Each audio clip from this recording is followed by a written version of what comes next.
Why do men stare but never come up to introduce themselves? Well, look, I want to tell you, those men who stare, why do men stare but not come up to introduce themselves?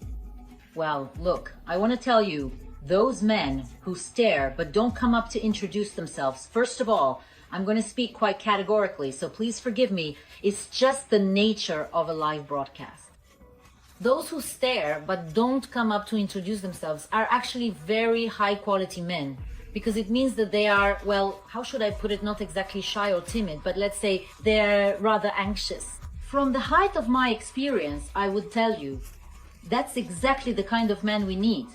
Because if a man is assertive enough and easily comes up to introduce himself, then he'll just as easily approach not only you, but also any other woman he likes. That's why, as a woman with a lot of experience, I would actually recommend that you pay attention to those guys who stare but don't come up to introduce themselves, and learn to be the first to start the conversation with them. In other words, just give these men a signal that they can talk to you about anything, and then be calm about their possible no. Let me explain why. Because it might just seem to you that he likes you, and you need to learn to take that calmly. But to sum up, my dear girls, those guys we see that they like us, by the way, always remember that you're not the only one this guy likes, and that's perfectly normal. Men are attracted to many different girls. It's completely natural. But if you notice that he's checking you out, learn to initiate communication. Then, at some point, you hand the initiative over to him. So that first step, letting him know that it's okay to approach. Today, everything is changing, and men have started to notice this.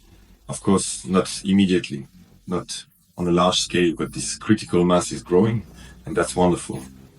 So what does a woman do when she feels the game is falling apart? She changes her mask and becomes the victim. She becomes that very one who is for men. The funniest part will be when they all, as one big crowd, start singing songs about how they've understood everything. Now they're genuine, now they respect us. But in reality, it's still the same game, just with new scenery. They just rewrote the script.